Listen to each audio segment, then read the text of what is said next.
Hello, it is Jorbs, and today I'm making a lengthy video about statistics of Spire results.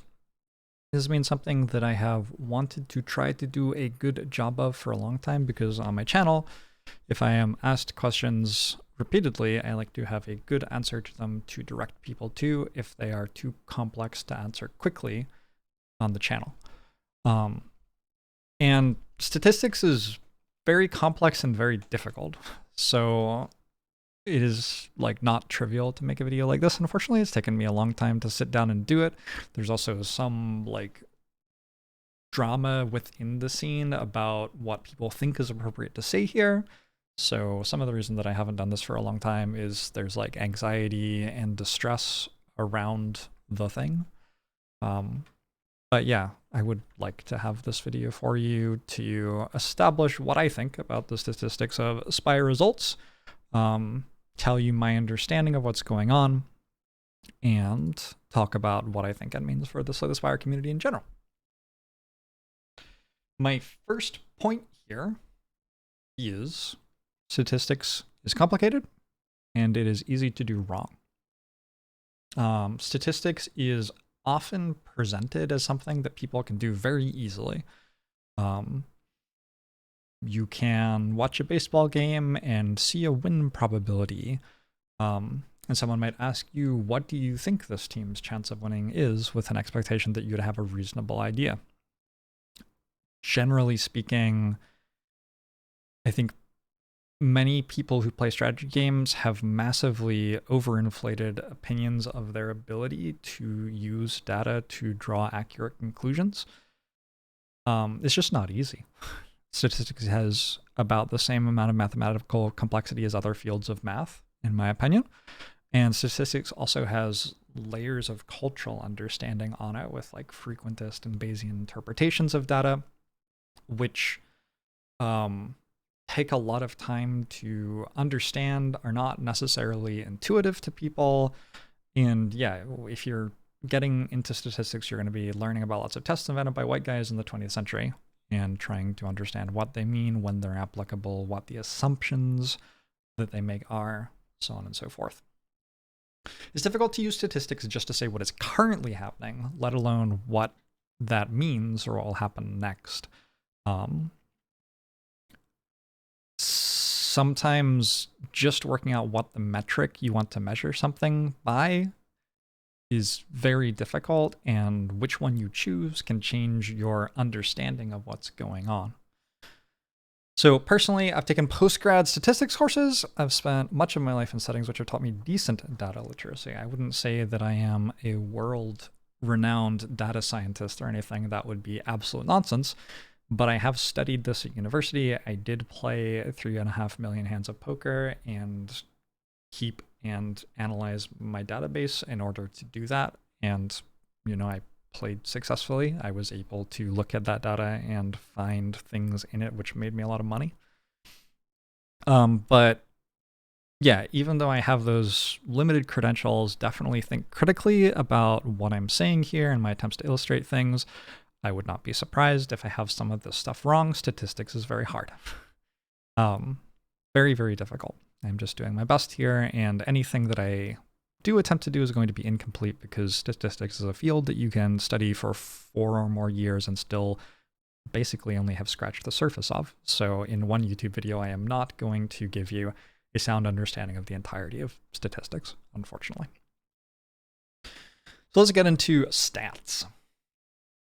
Stats is generally understood for an introductory student as basically 2 different fields entirely, where one is descriptive statistics and one is inductive statistics, or inferential statistics is another term for the same thing. I think I use both. Yeah, like even in this slide, I've said inferential and inductive. Sorry if that upsets you. I think for the most part, I said inferential. Descriptive statistics accurately and precisely communicate events you have seen happen. For example, you could use descriptive statistics to say what happened to strategies about usage of pitchers in the most recent season of Major League Baseball. You could say, Increasingly, pitchers are used just for a few at-bats. They're expected to throw over 100 miles per hour. These are things that you could look at the data in Major League Baseball and just see that they were happening.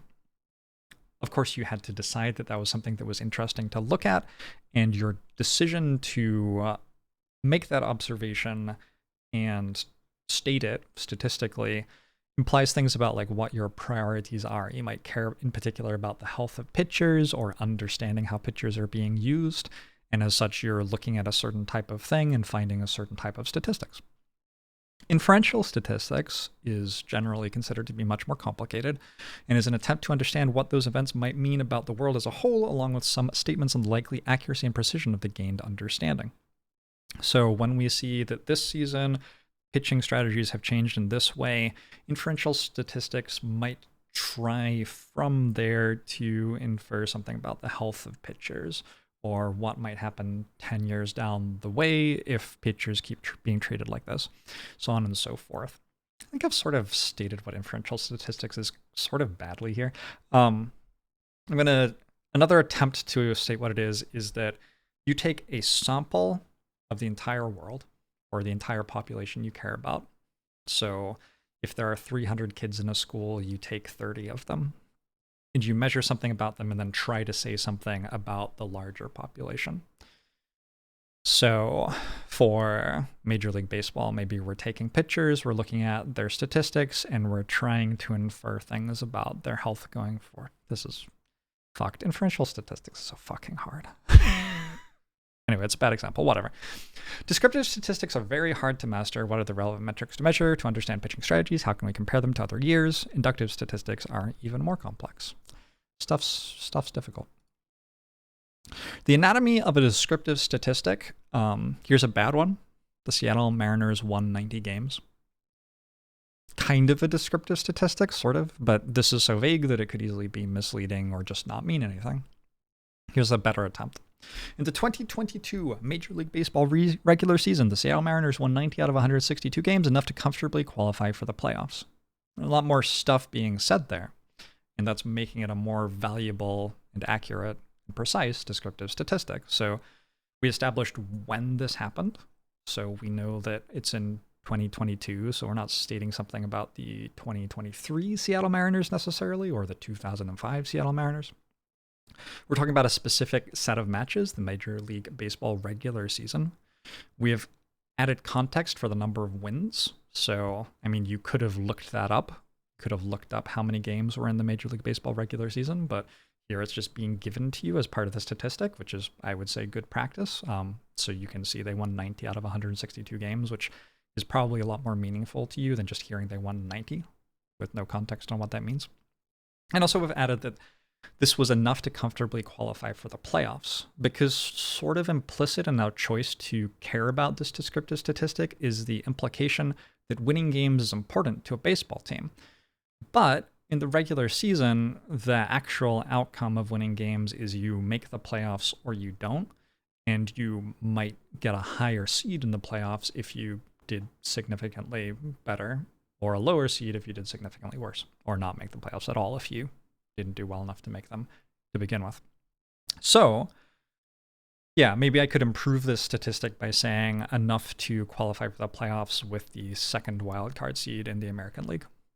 That would probably be an improvement on top of what I already said. But I think it's important to have that there because the Seattle Mariners are not necessarily trying to maximize their regular season wins. That might not exactly be the single-minded thing that they're doing. They're trying to get ticket sales, preserve the health of their franchise stars, maybe make good trade deals, stuff like that. And so there's a lot of other stuff going on.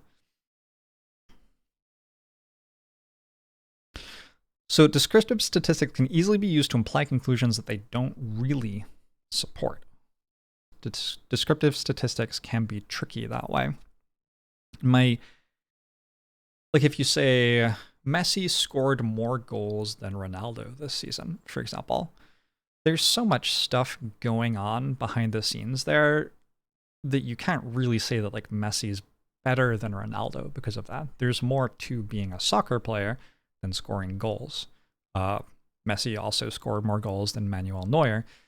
Manuel Neuer is a goalkeeper, though. So, like, it's clear that between those two positions, you wouldn't compare on goals.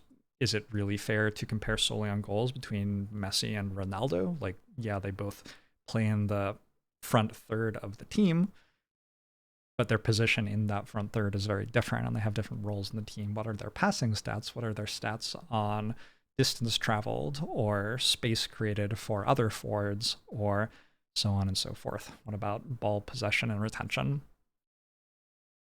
Million things going on here, right? So your choice to focus solely on goals has reduced them as soccer players to only like goal machines, which I think for people who appreciate soccer is like great injustice to Messi and Ronaldo, who are incredible soccer players in many, many different ways. Proper use of statistics is underdefined and not commonly understood, so it's very easy to analyze data and end up with whatever conclusion you want it to give you without ever realizing which mistakes you're making in your analyses. If I want to say that Messi is better than Ronaldo, perhaps I focus on the fact that he has a higher completed passing percentage than Ronaldo, or something like that. But that doesn't necessarily mean that he's a better soccer player. What does it actually mean at all for someone to be a better soccer player? It's very unclear. It's not something that, like, yeah, you can say Messi is better at soccer than me, for sure. But among the soccer players who are absolutely world class, it's unclear exactly which rubric should be used to distinguish them from each other and say that one is best and one is not as good. Who their teammates are matters. How many games they're expected to play in the season. Do they get to rest before upcoming fixtures matters. In fact, it might matter in the other way, where someone who rests more to be used in the most important games actually scores fewer goals because they have less appearances. There's a lot of stuff going on there, and you can't really just say this person's better than that person because of this metric that I chose without considering all of the things that go into this metric. And that's the challenge a lot of the time in descriptive statistics, is working out which metric is right. And what are the consequences of choosing the metric that you've chosen? Because once you choose to measure something and state that that is the thing to maximize, you're going to change the world for people who are trying to maximize that thing. And if it were true that all you had to do to be a good soccer player was score goals, and that was what all soccer players were judged on, the sport of soccer would look very different. You wouldn't have players trying to feed teammates assists, for example, because why would they? That won't improve their salary. That, well, the reason they would is that it would help their team win the game, because those soccer players actually do understand how to play soccer more than the statisticians who are talking about who scored the most goals. But the statisticians wouldn't understand. Maybe the front office wouldn't understand and wouldn't be signing the right players, so on and so forth. So in general, I would say don't use statistics to try and say that people are better than each other. I would say that if you were a statistician, you would have better things to do, because trying to say that people are better than each other is underdefined, and the analysis that you're doing isn't enough to actually work out who's more valuable to a baseball team, for example. And also, you probably aren't a statistician.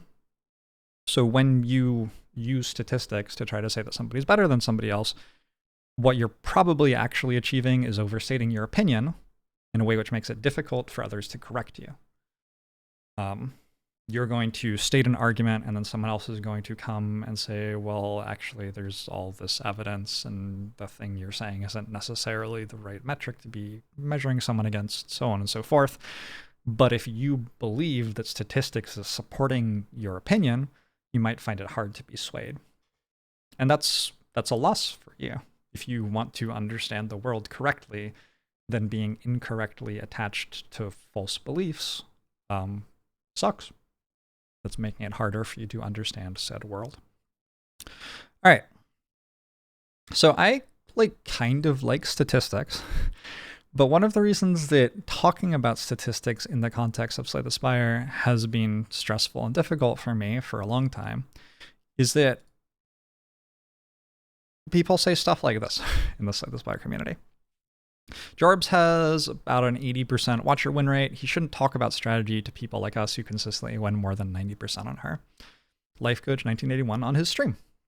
said in front of hundreds or thousands of people to Merle, another excellent Slay the Spire player. All three of the people named here, excellent Slay the Spire players. At no point will I attempt to say that anybody at any point in this video is not good at Slay the Spire. That's not the point of this video at all.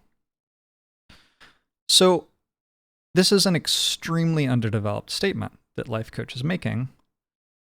You can see like the fragments of a descriptive statistic in here, perhaps. Jorbs has an 80% watcher win rate. But going back to Seattle Mariners 190 games, you can hopefully see that a lot of the same problems are existing. Like, when does Jorbs have that win rate?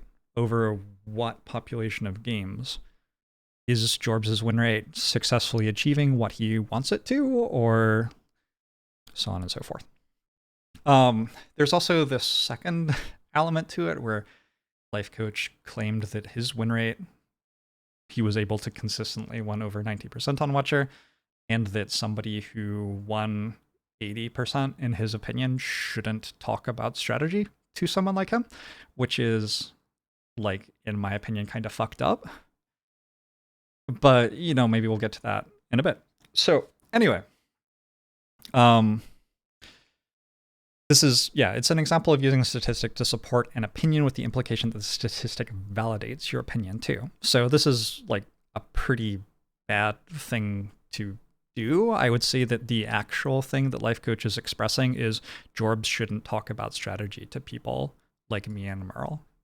That's the actual thing that he's trying to express. And he's couched it in bad statistics that seem like they are supporting his claim.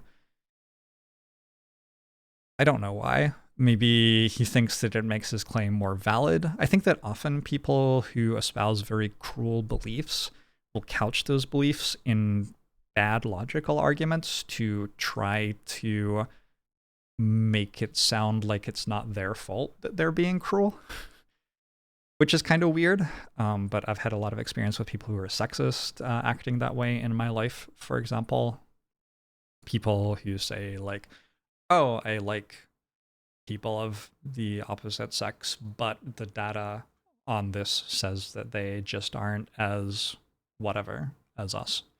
I've seen that go both ways in sexism and with other prejudice and so on and so forth. Yeah.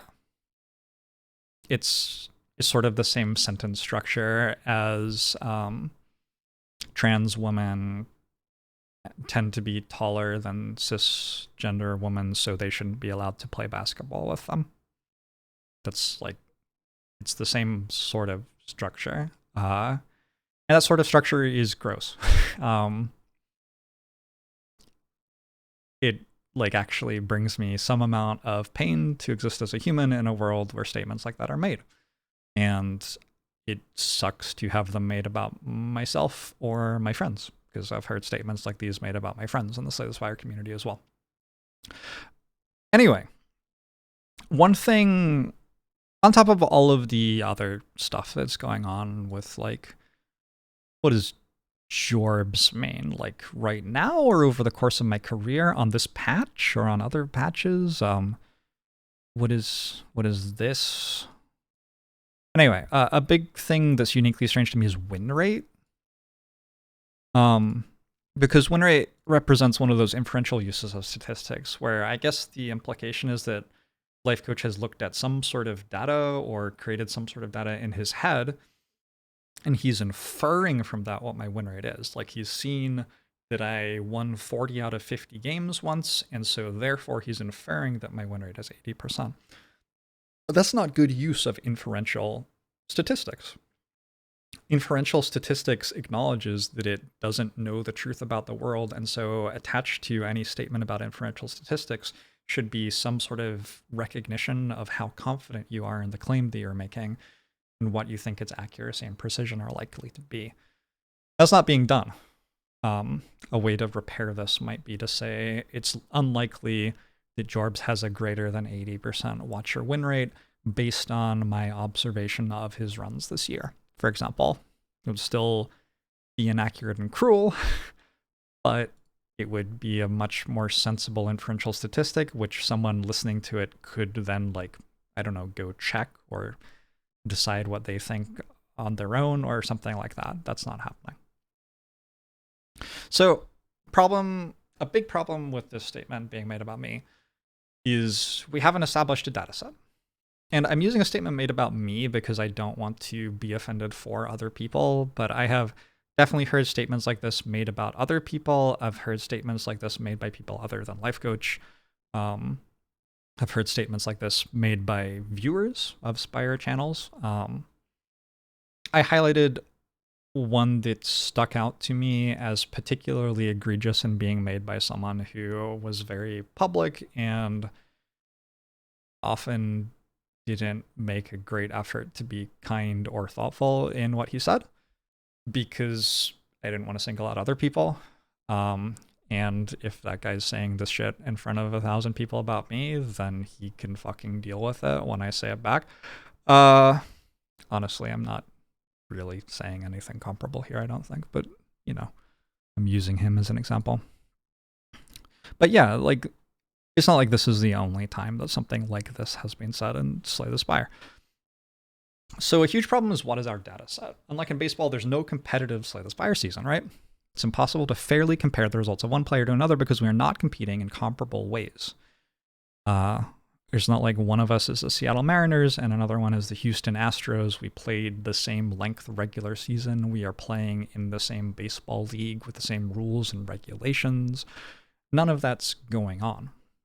So some examples of ways players differ: we spend different amounts of time per run. We allow different amounts of outside help, both in terms of advice from chat or other players and mods for the game, cosmetic mods which like track potion chants for us or highlight the map or whatever. All of these things can help or hinder or whatever. Prioritization of winning in runs is something that players prioritize differently. Some of us prefer to spend runs learning or educating or entertaining over making win rate our maximum priority for every single run. We play different numbers of runs per day or week or month or year, which makes certain achievements easier for some of us and certain achievements harder for some of us. We focus on one character or we focus on many characters at once. For me, for example, I tend to focus on many characters at once, whereas many other people focus on one character at a time. And we might have knowledge about many different patches versus knowledge mainly about the latest patch or patch 2.0 and following, which that can be a big deal sometimes when people make claims like, no one has ever shown strong evidence of a silent win rate above 80%, which is like almost true, and in their head, what they mean is, since Ascension 20 came out with the heart, nobody's done that. But by making that claim, they're sort of missing something that's really important, which is that there have actually been lots of people who have played Silent with a win rate higher than 80%. And because of that, there are lots of people who have understandings about how Silent's card pool performs when she's like winning more than 80%. Like, we understand which synergies start to come online as you go from 80% win rate up to 85% win rate, and how the card selections going through Act 1 might change and stuff like that, because we've played a lot of runs with the character performing at such a high win rate. So, yes, I do think that performance on lots of different patches is important for like judging somebody's ability as a Slay the Spire player. Personally, I think that that's kind of relevant. Anyway, let's try to solve this dataset problem. One way you can find data about my Slay the Spire results is to look for collections of runs, which I publish, and analyze those collections of runs. So, for the start of 2022, around about when this statement was made, I spent a couple of months in a row trying to win 100 runs in a month. I did both times, so I was playing and winning 100 plus times per month for 2 months in a row, and I tracked my results over the course of that challenge. Now, my purpose of tracking the results was to track whether I'd won 200 runs over the course of 2 months, right? It wasn't to track and show that I could have a high win rate on characters. That wasn't what I was doing at all. I was trying to play runs quite quickly. I wasn't spending time calculating, so on and so forth.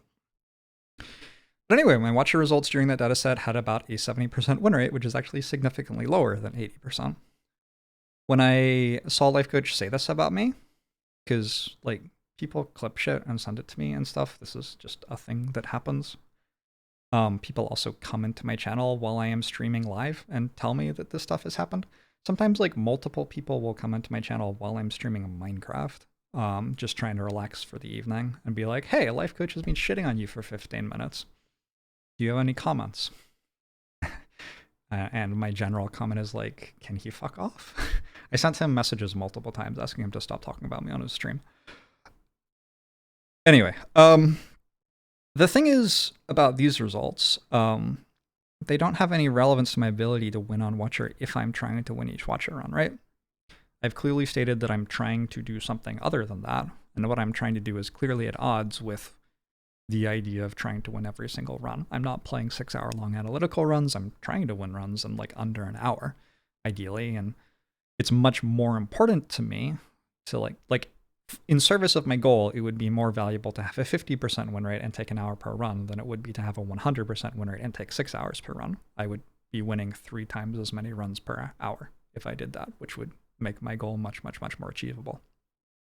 So trying to use this data to show my ability to win a Watcher is like trying to analyze a car's maximum speed by measuring its speed on a morning commute. It just doesn't make any sense. It's completely nonsensical. So here's a different approach. And this one makes me look much better, which is like unsurprising to me because I have proven many, many times that I'm a very good Slay the Spire player.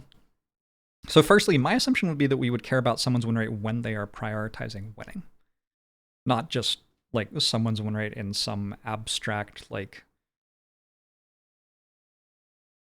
when Jorbs starts a run of Slay the Spire, regardless of his intention or whatever, there is this % chance that he wins. Like, who cares? If I have a low % chance of winning a run of Slay the Spire when I key in a seed for an impossible silent run and play it 80 times just to demonstrate to chat that it's impossible,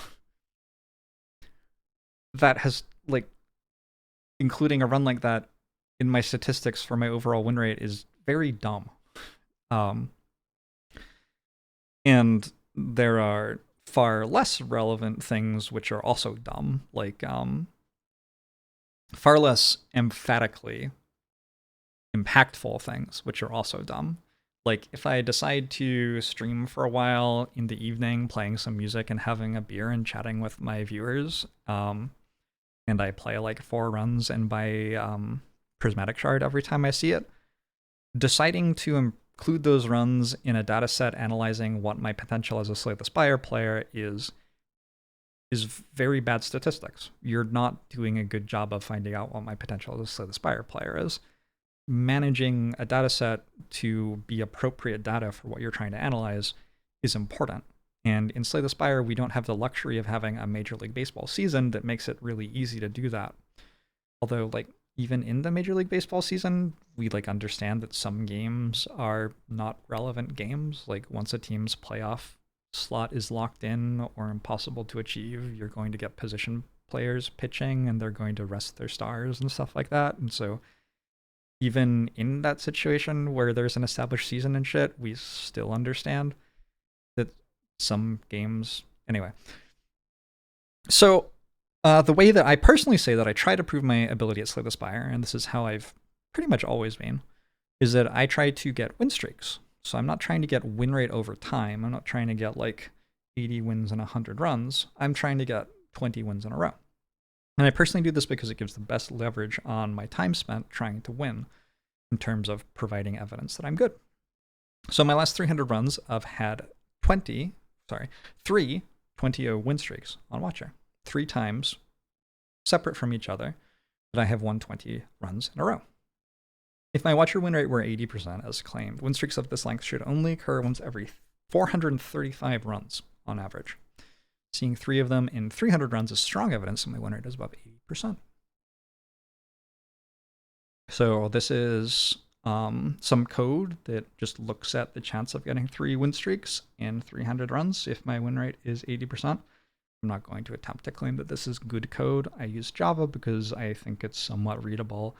I wrote it overnight in a very messy way, which I don't intend to be reusable. It is what it is. But assuming that I got the code right, there's 2-ish% chance that I get 3 win streaks of 20 or more runs over a sample of 300 runs, plus 0.23% chance that I get more than that. So that ends up being a 2.2% chance that I would get that many or more win streaks over that many runs with only an 80% watcher win rate. Now, this is assuming that I'm playing every watcher run at maximum effort as well, for what it's worth, which is like obviously ludicrous and not true. But it's assuming that life coaches claimed that my ability on watcher is capped at 80% when I'm playing with effort, which I don't know if that's actually what he meant or not. Who knows? He didn't define what he was saying appropriately. And with that assumption, it would be very unlikely for me to have had the good results that I've had over the last 300 runs. If we assume that like a lot of the time I'm just chilling out and my watcher has a lower chance to win because I'm not trying very hard and not prioritizing winning, the chance of me getting 3 win streaks of that length goes down, and this continues to be less and less likely. So, cool. Some mistakes that are being made here in analyzing what's going on is that we didn't identify an appropriate data set. In fact, no data set was given at all. It just, like, there wasn't one. If you're going to use data as evidence, you need to find data which will be useful. If you want to see how successfully someone can win at a game, for example, you need to find data which shows what happens when they prioritize winning at the game. You can't use data that's from them doing something else. We also invented evidence or adjusted existing evidence, maybe, inappropriately. As the person being talked about, watching the entire conversation, it was completely unknowable to me where the 80% number quoted had come from. I don't know. As far as I could tell, it was simply invented.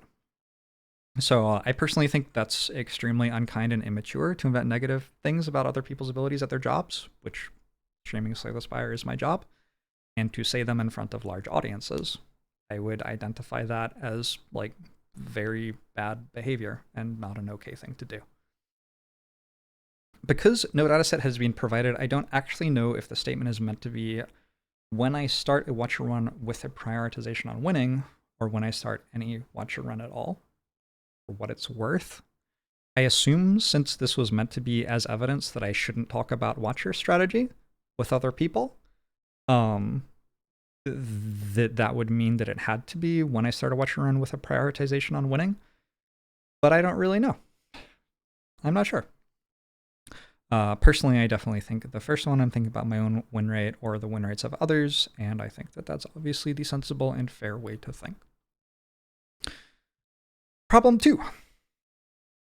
So, as I said, the 80% watcher win rate thing is sort of an inferential claim, but it's not being done with any caution to what's required for you to make inferential claims in statistics.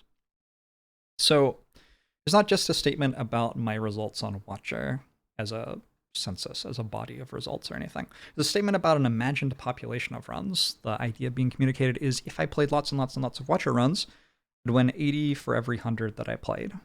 Or rephrased, when I start a watcher run, I have an 80% chance to win.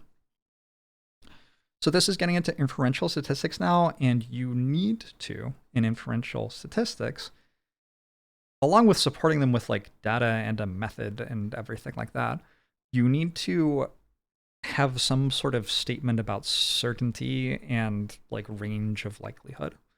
So you could say it's very unlikely that Jorbs has a win rate above 80%, for example. That would be like a baseline okay inferential statistical statement. Or you could say based on his last 100 runs, Jorbs probably has a win rate of 81% plus or minus 5% on watcher. Maybe. I don't know, but that also wasn't done, right? So let's look at how you could infer stuff from a sample, because hand in hand with this like belief that one can just infer things about somebody else's win rate from, I don't even know, is the belief that you can infer things about your own win rate from your own data. and that you can have like tremendous confidence in the things that you observe and believe you see happening, which is another thing that Life Coach has historically seen and which is demonstrated in this claim, where he says people like us who consistently win more than 90% on her. This is a claim that he's making about his own Watcher thing, is that he wins consistently more than 90% on her. I don't entirely know what consistently means. Who knows? Again, it's like underspecified, right?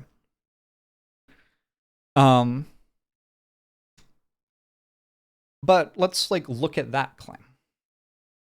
So when Life Coach says that he wins consistently more than 90% on Watcher, he's basing that on 50 runs that he played in 2020, over 2.5 years ago, in which he won 47 out of 50 runs. That's all the data that he's using for that claim. He has played more Watcher runs than that, including runs where he was like trying to win 169 times in a month, and he did not have higher than 90% win rate on the character. So for his own analysis of his own capability, he's very diligently finding the data that favors him, I guess. I don't know. Anyway, we can test a claim like this. And one thing that we could do first is we could observe what the likelihood of this happening would be if the claim was untrue. So let's say that he didn't have a higher than 90% win rate. Let's say his win rate was only 90%. What's the likelihood that something like him winning 47 out of 50 runs might happen, just to get a sense of whether it's possible we live in a universe where he doesn't win more than 90% of the time, given the data we've been provided. Now, we can do this with a binomial distribution, and you can find calculators for binomial distributions all over the internet. Just type in binomial distribution calculator. What we're looking at is a binomial distribution where we have 50 samples. We want to get 47 or more successes, and we're supposing a 0.9 success rate. This is very similar to a coin flip, except that we have a weighted coin flip here, where the coin flip has a 90% chance of landing on heads instead of a 50% chance of landing on heads. And what we find if we plug this into a binomial distribution is that there's a 25% chance that someone with 90% win rate on Watcher would win 47 or more runs out of 50. So in statistical terms, this data set doesn't provide any evidence of having a higher than 90% win rate on Watcher at all. Even in extremely low-stakes statistical tests, like ones where getting a false positive has basically no consequence, you still pretty much never consider anything of higher than 5% likelihood to be a relevant statistical result. So what this is saying is that if Life Coach had a 90% Watcher win rate, 25% of the time he would win 47 or more runs out of 50. And as such, we can't really use this data to say that his win rate is higher than 90%. You can look at what this means about like his win rate being higher than 85% or something like that if you want. I don't think it's that important to get into all of this stuff, but the chance of it being higher than 80% is, higher than 85% given this data is like about 5%. So as a statistical trial, this provides like very low stakes, so-so evidence that his win rate on Watcher was higher than 85% over those 50 runs. It doesn't really do very much more than that. Okay, so we've checked what the likelihood of that happening would be if the claim was false, that he didn't actually win more than 90% consistently on Watcher. But we didn't really get into inferential statistics on the data. What does the 47 out of 50 say about his true win rate using inferential statistics?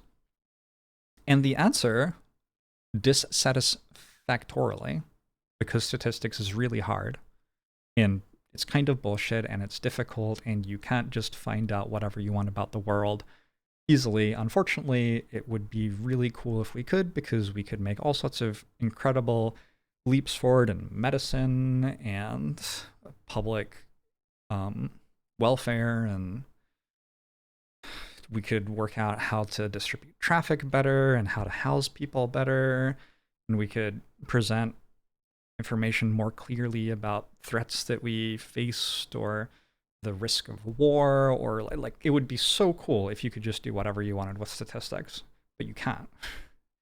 It's too hard, and inferential statistics basically cannot use this sample to do much of anything. There are 3 things that a sample should be for you to be doing something like saying that life coach's win rate is 94% plus or minus 5% in a situation like this.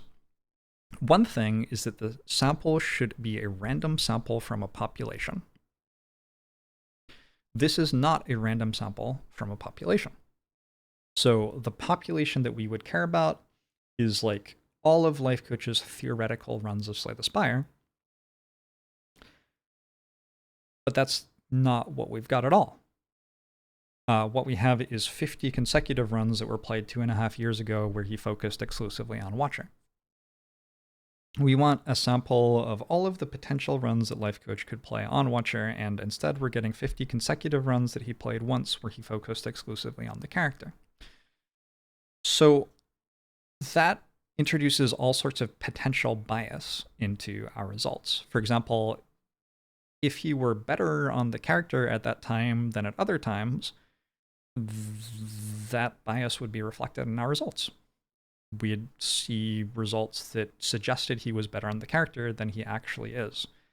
And certainly, if you were going to focus exclusively on one character, play a set of 100 runs on that character, and then try to use inferential statistics on what happens to say what your true ability on that character is and continue to do so for years afterwards, you're introducing a tremendous amount of bias from the fact that you focused on that character and got yourself to peak ability on that character at the time that you collected the data. It would be like training to run long distance for 3 months, timing yourself, seeing what your like mile times were in the latter month and a half of that training process, and then 3 years later saying that that was how fast you run, despite not having run long distance at any point since. Right? That's obviously nonsensical. And that is something that can happen here because we don't have a random sample from population. We have a sample that was collected in a tremendously deliberate way, is what I'm going to say. I'm going to say deliberate instead of biased. Consequentially, they mean the same thing here. It's a very biased sample. But I feel like the word bias is sort of nasty, and the word deliberate is like, oh yeah, it's good for someone to deliberately try to be good at Watcher and collect the data and stuff. But it's really important to recognize that deliberately trying to be as good as possible on a character before collecting data on that character, and then like going to a different character and playing that character and deliberately trying to be as good as possible on that character and collecting data on that character, results in biased information about how good you are on characters. Because while you focused on Silent, you got worse on Watcher, but you're still saying that your win rate on Watcher is a certain thing. It is difficult to be good on all 4 characters at the same time. And so if you focus very hard on being good on one character, and then another, and then another, and then another, and say that your results are better than the results of someone who is focusing on all 4 characters at the same time and reporting the results on all 4 characters all the time, you've used a biased system to inflate your results. It's not fair. It breaks inferential statistics, certainly. Another thing is that inferential statistics wants the binomial sample to be approximately normal, which requires that it expect 10 successes and 10 failures, which is one of those arcane things decided on by white guys in the 20th century. How could anyone be expected to know that or work that out on their own? But this is what we've found from statistics, looking at statistics and seeing how they work. So inferential statistics can't do a ton with this because the sample just isn't large enough, unfortunately. And another thing is that the data set should be independent. So each run that you're testing should be independently likely to be a win or a loss. It shouldn't be dependent on the things happening around it with other runs. So to sort of incentivize why this might be important, consider a player who goes on massive tilt every 150 runs maybe, and goes on like a 5-game losing streak or something like that, blows off some steam, and then goes back to playing at a high level again. I would say that I do that for what it's worth. I don't consider there to be anything wrong with that whatsoever. But the way that we're trying to measure ability at Slay the Spire does think that there's something wrong with it here, because we're trying to claim that your overall win rate in every run that you've played is the important thing, which is really weird because it has no sensitivity to the idea that sometimes people might just want to chill out and play Spire and not calculate super hard or worry about winning as much or whatever. But anyway, suppose that you're that player and you play 150 runs quite well. Then like something happens or whatever, you get tired, you want to blow off some steam, you want to do something different, you play 10 runs pretty poorly, okay, whatever, that's done. Then you play another 150 runs. And in that next 150 runs, you measure 100 runs of Watcher and they're really good. Cool, what a cool win rate you have. And you play some more Watcher and you like go on tilt again and, you know, lose some runs and stuff like that, etc., etc., etc. Now, I don't personally actually think there's anything wrong with that at all. If somebody asked me to respect the 100 runs that they'd played where they were focused and playing well, and to discard the runs where they were like on tilt and just having a good time, I wouldn't really mind doing that, because I think that the runs where they are playing well demonstrate their knowledge of the game and their ability of the game, which is what actually matters in terms of their ability to like have a conversation about the game or teach the game to others or so on and so forth. But inferential statistics does care about this. Inferential statistics would note that over the course of 1,000 runs, sure, this player is going to have sets of 100 runs where they do very, very well, but they'll also have sets of like 15 runs where they do very poorly. And so overall, inferential statistics will care about that and will want to know about that in order to infer what their win rate is. And using a data set like this instead of a sample denies inferential statistics the ability to find that out. So, kind of shitty, but inferential statistics like doesn't really have the ability to do all that much with this information. Yeah. Statistics is very frustrating. Does any of this mean that Life Coach is bad at Watcher? Of course not. Winning 47 out of 50 runs on Watcher is an impressive achievement, for sure. However, other people have achieved things as impressive or more impressive than us on Watcher. Going 38-0, for example, was achieved by Merle this year. That is much, much, much more impressive than going 47-3. It has P equals 0.018 for someone with a 90% win rate. So it's like actually getting into the range of being quite strong evidence that someone has achieved a higher than 90% win rate possibly. And that is way more significant than P equals 0.25. That's an order of magnitude difference. On top of that, lots of people would have achieved things as impressive or more impressive than this on Watcher if they were trying to. So someone not choosing to spend 300 hours playing 56-hour-long Watcher runs in a row doesn't mean that they couldn't achieve great things on Watcher if they did that. You can't be the only person in the world, or one of the only people in the world, choosing to do that, and then say that everybody else sucks at Watcher because they don't have the same sort of results that you got when you did that thing.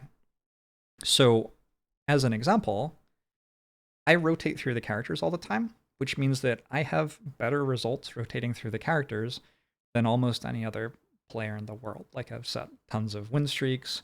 I have personal bests for rotating over lengthy samples that are better than other people's personal bests for rotating over lengthy samples, rotating, etc., etc., etc. But I understand that I play tons of rotating. And if other people tried to play tons of rotating, they could achieve the same things or better things than what I've done. So I don't go around saying that other people suck at the game because of the results that I have from rotating. I don't even go around saying that other people suck at rotating through characters. I just didn't do that. So, yeah, maybe don't do that. I guess that's my point there. Suppose that you could infer a win rate from a sample, though. What could you say by inferring a win rate from a sample in Slay the Spire? So we're getting into this idea of having a true win rate for a Slay the Spire player. And the thing is that the idea doesn't make that much sense. Usually when you infer things from data, it's because you're missing some of the data about a population. So say that you have 3 million people and you want to find out their height. It may be a lot easier to take a sample of 300 of them, measure the height of those 300 people in a way that is an unbiased sample, in a way that the people being sampled are independent, and in a way which is large enough to be a normalized distribution. And from there, you could say things like height seems to be bimodal, where there's a peak around 5 foot 6 inches plus or minus 2, and another peak around 5 foot 10 inches plus or minus 2, or something like that. Something vaguely in that vein. But there's no reason to do that in Slay the Spire, because the people we're talking about are streaming all of the games that we care about, so you can just see all of them. Like, how are you going to infer more about my Slay the Spire play than you already have by having the entire set of all the runs that have played in Slay the Spire on stream available to you? It doesn't make any sense. There isn't anything more to infer into, really. So there's this imagined idea that I have a true win rate, and we imagined that idea because it's useful, but it's not really a real thing. Your ability to win a run is dependent on all sorts of factors. When you press play, you might be hungry or tired, you might be interested in focusing that day or interested in playing a quick run, etc., etc., etc., etc. There's no one true win rate that anybody has. It's just not a real thing. So imagine having a census on a height of a population of a town. You know the height of every single person in this perhaps 300-person town. And if you're told that one more person was left out and asked to predict what their height might be, it's going to be incredibly, incredibly difficult to do anything better than saying, well, I think the probability of their height is going to look very much like the distribution of heights from the people, like every other person in the town. So you might see that like 50 people are 5'6", and 50 out of 300 is 1 out of 6. So you might say, well, there's probably a 1 out of 6 chance that they're 5'6". And you might see that 40 people are 5'10", and 40 out of 300 is, who knows, math's impossible. 7.5, yeah, 1 out of 7.5. So you might say that there's a 2 out of 15 chance that the person is 5'10". But it's going to be really hard to do better than that. The way that you might be able to do better than that, potentially, is if you have prior beliefs about the height of humans, which you consider to be relevant despite having a census of the town's population. So if you believe very strongly that humans have a certain distribution of height, and even though you've seen all of this town's population, you still think that, like, okay, whatever, who cares? We can discard the idea that they have good nutrition in this town and good health. We can discard all of that stuff because I have predisposed opinions about how tall people are, and they're more important than the data that I've gathered about the town. And so this is, going back to the Slay the Spire analogy, what we're basically doing is saying, like, oh, I've seen someone go 81 and 19 in Slay the Spire, but my belief about Slay the Spire is that people have lower than 80% win rate, so I think there's no chance that that person has a real higher than 80% win rate. That would be an example. Your belief about Slay the Spire is that thing. Your belief could have come from who knows where, but it's affecting how you're analyzing the data that's presented to you. And I definitely have prior beliefs about Slay the Spire, 100%. I believe that my prior beliefs are useful for me to be a good Slay the Spire player, to judge other Slay the Spire players accurately and kindly, and to build a good community around Slay the Spire. Anyway, that's my belief. So my prior beliefs about Slay the Spire players are, I think many people who dedicate themselves to getting very good at Slay the Spire have about the same overall potential. So if I see that one person is winning 90+% on Watcher, I think that many other people should be able to do that too. This is a belief that I've developed over years of playing the game at the highest level. I've seen many players come and go. So many different people have had world record streaks on different characters, benchmark win rates on different characters, found a new card that's breakable in a certain way on different characters, etc., etc., etc., etc. So many people have contributed to this community in so many different ways.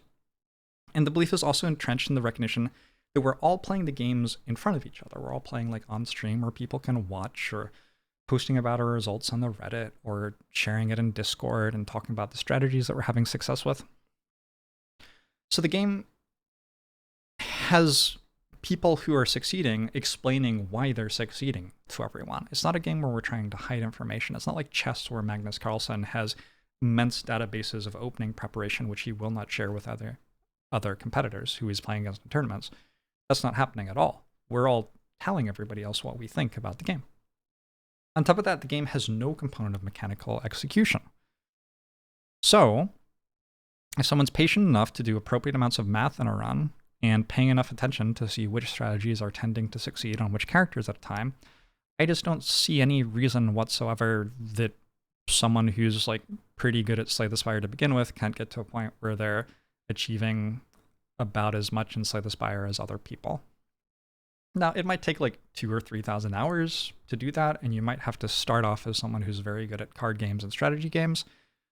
But there are like a large number of people in the world who fit both of those criteria, and there have been for most of the history of Slay the Spire.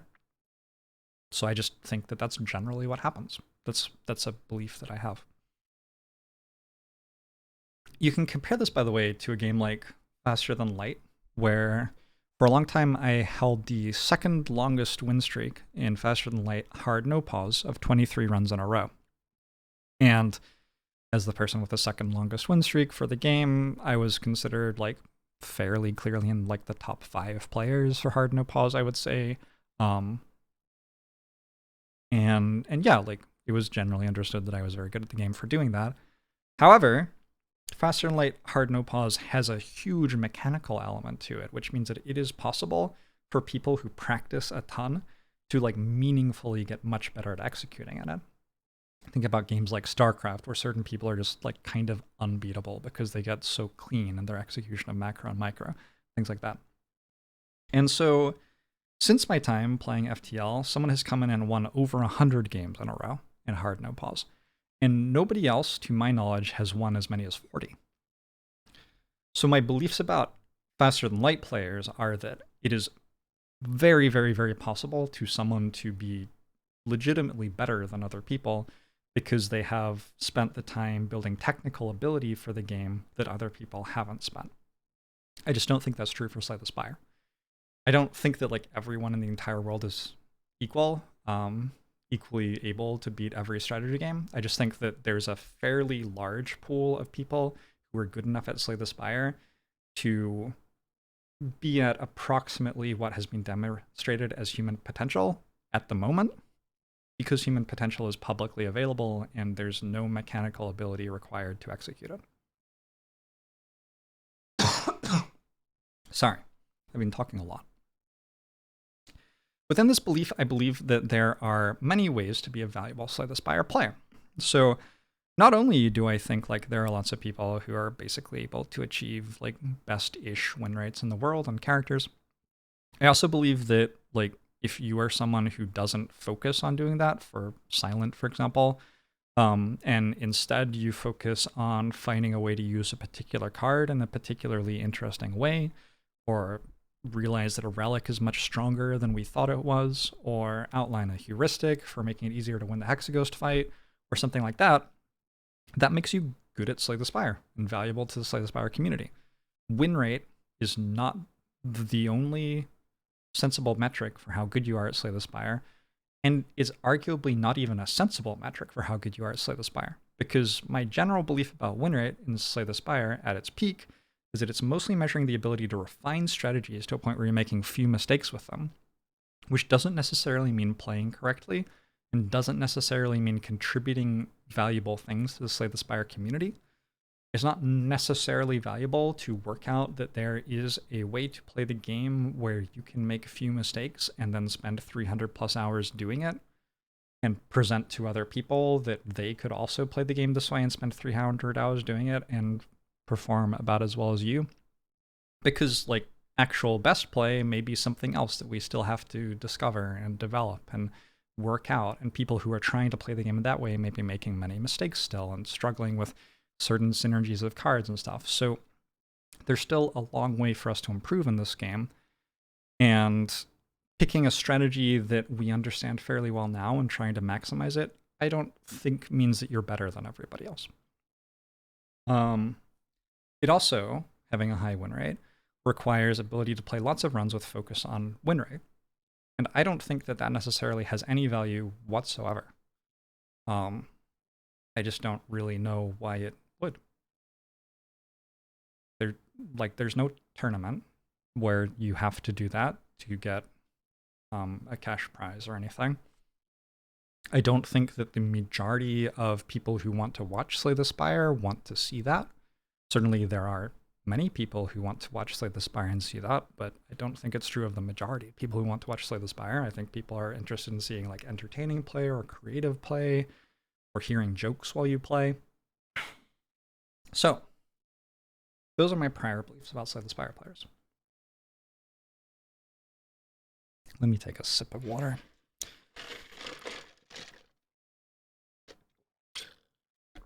Water ASMR. Ooh, that still has some syrup in it. That used to be an Italian soda this morning. So, I have less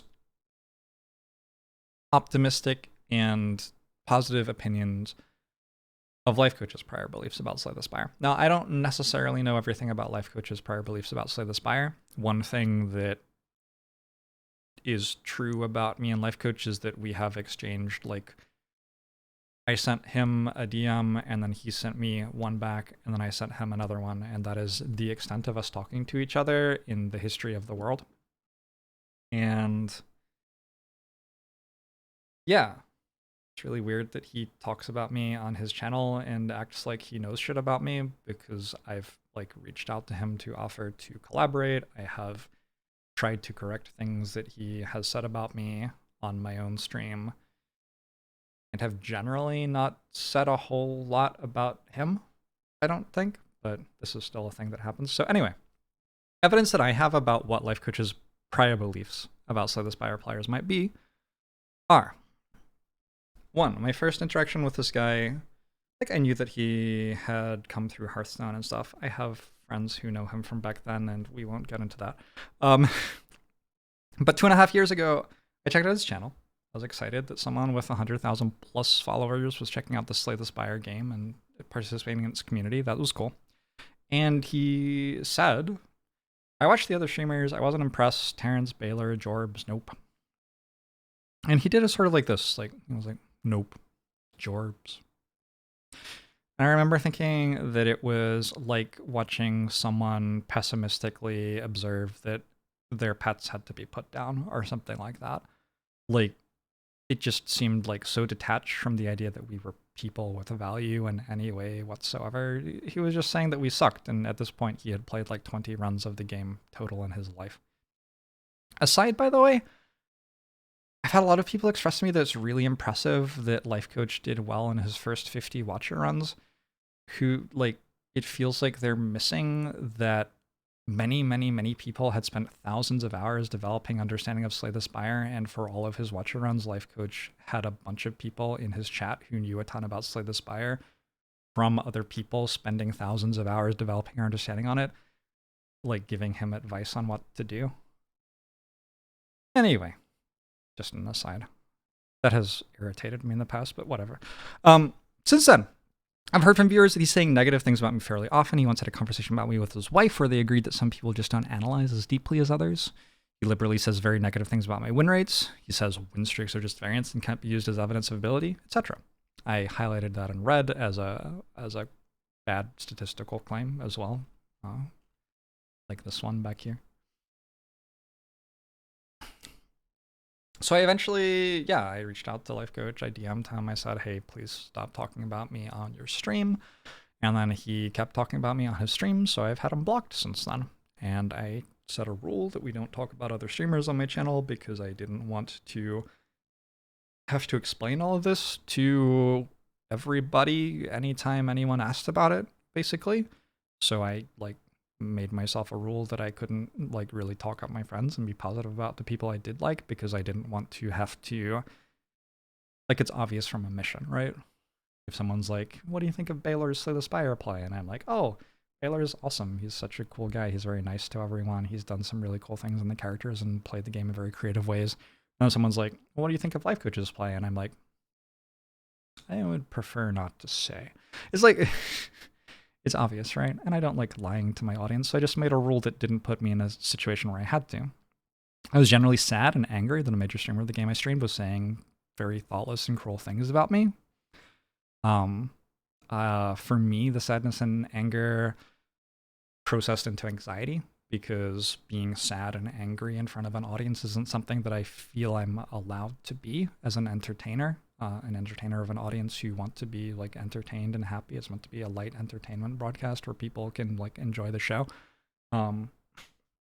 So instead of processing sadness and anger, I put anxiety on top of it, and that has contributed to me having tremendous amounts of work-related anxiety over the past 2 years. And I also found it very, very difficult to talk to people who watched his channel about how to play Slay the Spire, because he's sitting on his channel talking about how you have to do certain things to win on Watcher. This is the right way to play this character. Other people can't achieve the things that I've achieved on these characters, etc., etc., etc., etc., etc. And so actually talking about Slay the Spire strategy became having an argument with Life Coach's ego. I couldn't talk about Slay the Spire strategy with people anymore, because when I said, I think that taking this card is appropriate in this situation, someone said, Life Coach very confidently believes that that's wrong. Do you think he's bad at the game? Yeah, which sucked. That's a large contributor, not the only contributor, but a large contributor to why I don't allow backseating on my channel anymore, is that I just couldn't talk about strategy with my audience anymore. Keep in mind that I was the largest channel for Slay the Spire while Life Coach was learning the game and everything. So a lot of the people who came to the game through Life Coach, I was one of their first stops, or perhaps their first stop outside his channel to see somebody else play Slay the Spire as well. So I had to try to work out how to explain to these people that the dude who on his 20th run of Ascension 20 ever said that everybody else sucked didn't perhaps have the most unbiased and accurate opinion of the community possible, which was hard and shouldn't be my job. And yeah, I don't know, I did my best, whatever. So a detour for examination of this statistical claim, because this is, I think, a fun thing to do, and it's also a very complicated and difficult thing to do. And one of the reasons that I've just avoided this conversation for a long time is that statistics is hard, and I didn't want to have to do a bunch of work to demonstrate exactly what the values of win sets versus win streaks were for proving a player's ability in the game. But let's try to do that a little bit now, because Life Coach has over and over and over again talked about how win streaks are just variance. You can just get lucky for 20 runs. It doesn't mean anything. That doesn't mean anything for ability. When people are approaching big win streaks, if he gets asked about them, he tilts off and starts talking about how those people are actually bad at the game and the win streaks don't mean anything, etc., etc., etc. That's all wrong. And I'll try to explain what win streaks are actually like and how we can prove ability in Slay the Spire now. So suppose someone is trying to prove they are good at Slay the Spire, and they're trying to do it in as few runs as possible. So our goal is to identify good players without requiring unnecessary focus on winning, or without requiring tons and tons and tons of hours of Slay the Spire. If someone's good at Slay the Spire, we don't want it to take 1,000 hours for us to realize that that happens, because we lose 1,000 hours of getting to listen to their ideas and benefiting from seeing how they play and stuff like that. That would suck. Also 1,000 hours of them not receiving the appropriate recognition, so on and so forth. The general idea of using statistics to prove something is that a player must achieve something which would be very difficult to do if what they were trying to prove wasn't true. So if I'm trying to prove that my win rate is 75% or higher on a character, when I'm focused on winning, like we're assuming here that the player is focusing on winning, it isn't enough just to win 76% of my runs for a while. I could easily go 76 and 24 over 100 runs and just be getting a little bit lucky with a true win rate of like 72% or something like that, right? So this isn't providing any particularly strong evidence that my win rate is above 75% by any stretch of the imagination if that happens. Instead, I need to do something like win 80 runs out of 100 or something like that. That would be more unlikely to happen if my win rate were not 75% or higher, right? So perhaps going 80 and 20 is strong evidence that my win rate might be 75% or higher. Yeah? This is a supposition that win streaks make, or win sets make, I would say, that you're playing enough runs that if you get a good result, there's strong evidence that that good result is like at least somewhat true. If you go 80 and 20, it's reasonable that you might actually have an 80% win rate, or at least you probably have a higher than 75% win rate. So, whoops. No. If you only had a 75% win rate, your win rate was not higher than 75%, and you played 100 runs, and you won 80 of them, there would be a 15% chance, basically, that your win rate was only 75%. Okay, I've phrased that very poorly. If you had a 75% win rate, and you played 100 runs, there would be a 15% chance that you won 80 or more of them. That's a much, much better way of phrasing. Please ignore the first time I phrased that. So, like, actually, if you go 80 and 20, you're not really providing any relevant statistical evidence whatsoever that you have a higher than 75% win rate. Higher than 70% win rate? Sure. I can look at this real quickly, or you can look at it on your own. But if you have a 70% win rate, it only happens 1.6% of the time that you win 80 or more. So yeah, that's like much more convincing. You're providing quite strong evidence that your win rate's above 70% in this situation. But yeah, that's actually not enough to provide particularly strong evidence that your win rate's above 75%. It takes a lot of samples to provide strong evidence of stuff like that in binomial distributions. And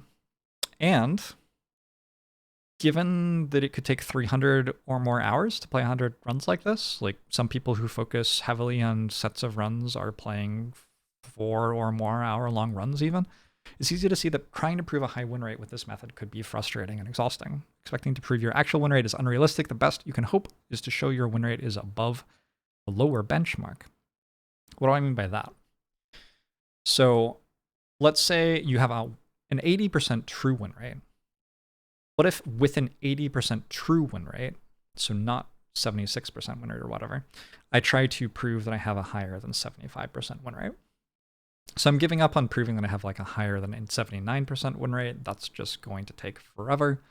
But maybe I can prove that I have a higher than 75% win rate with my true win rate of 80%. If I play lots of sets of 50 runs, like Life Coach did when he went 47 and 3 on Watcher, and as he's suggested everyone should be doing since, at least that's been my interpretation, but I have the dude blocked, so it's possible that he's like changed how he phrases that slightly, and I apologize if he has. I don't fucking know. Never apologize to me. Anyway, playing sets of 50 runs, I need 44 wins out of 50 to show that I have strong evidence that my win rate is higher than 75%.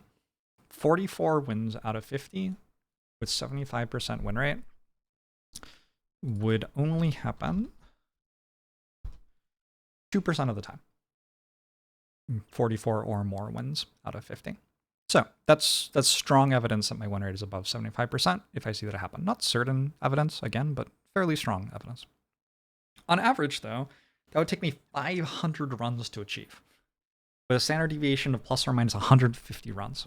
So that takes a lot of runs. That takes a really, really long time. So what about if I play for win streaks instead of win sets? Well, in order to get a result with a win streak that is about 2% likely to occur by chance if my win rate is 75%, I need to win 14 times in a row. You can use the same binomial distribution calculator here and just put in a set of 14 with 14 wins. You get the probability of getting that result or better, which is obviously impossible. You can't do better than 14 out of 14. With a 75% win rate would be 1.8%. So about the same, about that same 2% mark. But the thing is, on average, this only takes 110 runs to achieve instead of 500 runs to achieve. And it only has a standard deviation of plus or minus 10 runs, so it's like relatively stable-ish how long it takes to achieve 2. Which, like, that's so much faster, right? In order to provide evidence that I have a higher than 75% win rate using win streaks, it takes me like a little over a fifth of the time that it would take by playing sets of 50 runs over and over and over again. So, it sounds like win streaks are much more effective based on what I've told you so far, but statistics is really fucking hard. Something to keep in mind is you're effectively playing far more trials. So if you played 500 runs, that would be 10 trials of 50 run sets. But 110 runs is about 22 trials of win streaks. And the way that I'm approximating that is that because I have an 80% true win rate, I lose 1 out of 5 times, right? And every time I lose, I start a new win streak trial.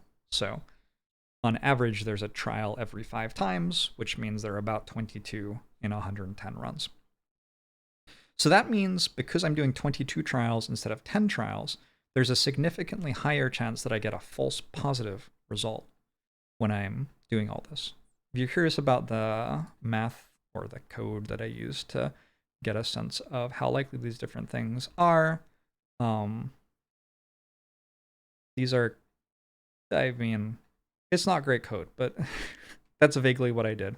If there's errors in that, please let me know. I don't fucking know. Anyway, assuming that the code is right, I really wish it weren't my job to make this video to begin with, and we all just like said that everyone was good at Slay the Spire and appreciated all of our results and appreciated that statistics is a terrifying demon and should not be tampered with. But here we are in the world that I actually live in. So what about false positives? Well, when choosing used statistical tests, we should consider the risk of false positives. We should also consider the risk of false negatives, though. Because it could be bad to have a false positive, which implied someone was better than they were.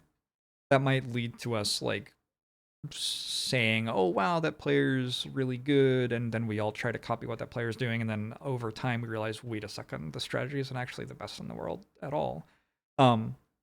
So that could suck. I mean, personally, I don't think it would be that awful to say that someone was better than they were, as long as we weren't dragging other people down around them and saying other people were worse than them, but, like, whatever. I wish that I could celebrate other people and Slay the Spire unconditionally, but, like, people keep on framing it as I have to say that they're better than everybody else, which is, like, I feel like people, like, don't think critically for, like, 15 seconds to think, saying someone's better than everybody else is kind of mean to everyone else. But anyway, like, whatever. We also, though, don't want a false negative. We don't want someone to be good at the game and for us to fail to show that they're good at the game with our criteria for testing ability. So there are other things that we could think about here. We could think about a test for a disease where showing that someone has the disease falsely could result in them taking treatments that were dangerous and had side effects that weren't necessary because they never actually had the disease. Whereas testing false negative for the disease might result in them not getting treatment at all, which could be more dangerous or less dangerous. It might depend on what the disease is. False positives versus false negatives, also called type 1 and type 2 error, are a big thing in judiciary systems where we talk about needing proof beyond a reasonable doubt that someone is guilty. And the reason for that is that the state is this all-powerful thing, and having it put someone in jail is sort of a thing of large moral consequence. And so we decided that we wanted to avoid false positives much more than we cared about avoiding false negatives. So we calibrated our judiciary system such that we were letting people who were guilty go to minimize the chance that we were putting people who were innocent into prison. Now, whether we've actually done that or created a system of institutionalized like prison labor slavery is another question, and that's somebody else's career and expertise and not mine. But we can observe that we might not actually achieve these things as well as possible in the real world. So having said all of that stuff, looking at our idea of 50 run sets as a test versus our idea of win streaks as a test, we can see how long it takes to get data that suggests strongly that someone has above a 75% true win rate. And we can see how long it takes, or sorry, I instead measured what the chance is over 200 runs to fail to find that someone had a true win rate of over 75%, to fail to provide evidence of that at all. And looking at this, you can see here was the number I was talking about before, 500 and 110, right? So if you have 80% chance to win, it takes 500 runs to get a positive result with 50 run sets and 110 runs to get a positive result with win streaks, which favors win streaks a lot if you have 80% chance to win. If you played 200 runs, you'd have a 68% chance to fail to provide evidence that your win rate was 80%. With 200 runs playing 50 run sets, but you'd only have a 15% chance to fail to show that your win rate was above 75% if you were playing win streaks. So if you have a true win rate of 80%, these win streaks are much better at allowing you to provide strong evidence of that fact. The problem is that win streaks are much, much, much more susceptible to false positives. If you have a true win rate of 70% and you try to get a 50 run set where you win 44 out of 50, is what I said, I believe we needed to provide strong evidence of above 75% win rate, it's going to take you 20,000 runs, which is a really long time.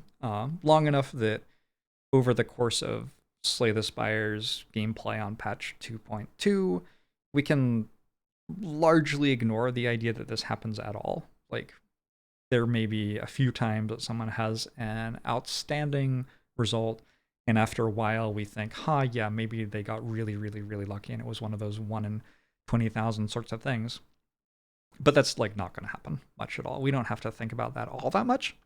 Whereas if we're looking at win streaks, well, it only takes a little under 500 runs to get a false positive for someone with 70% true win rate to suggest that they have a higher than 75% win rate if you're using win streaks.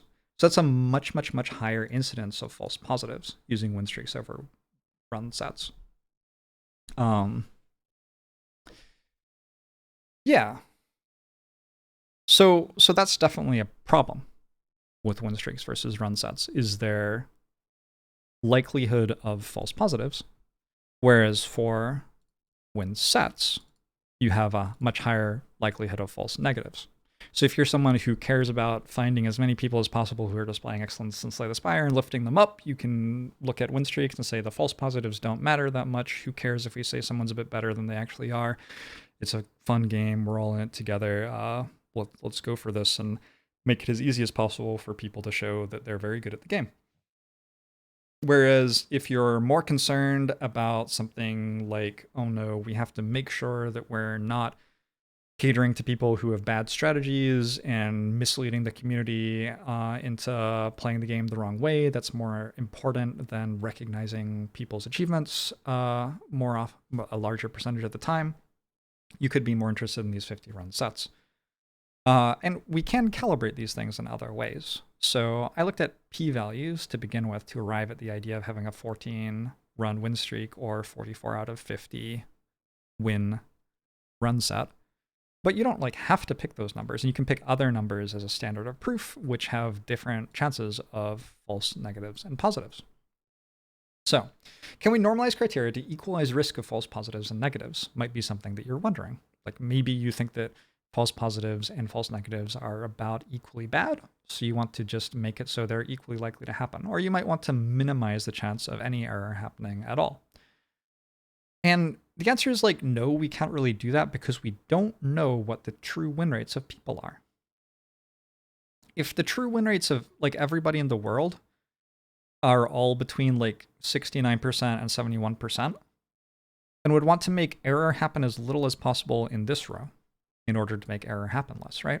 But if everybody's like around about 80% true win rate, then we want to make the error happen as little as possible in this row. But which one is it? The entire point of these statistics was to like be able to find that out. We can't assume that we know it in advance, can we? We kind of have to. We kind of have to have prior beliefs a little bit, but yeah, I don't know. It's a bit tricky. Anyway, I recalibrated here to look at what a win streak of 16 instead of 14 would look like versus a win set of 42 out of 50 instead of 44 out of 50. And that was a way to largely calibrate this bottom column such that both methods were about the same value. So it takes about 175 runs on average to get a positive result using either method, playing this way. And your chance of failing to prove your ability or provide strong evidence of your ability over 200 runs, your chance of getting a false negative is about the same over 200 runs if you calibrate it this way.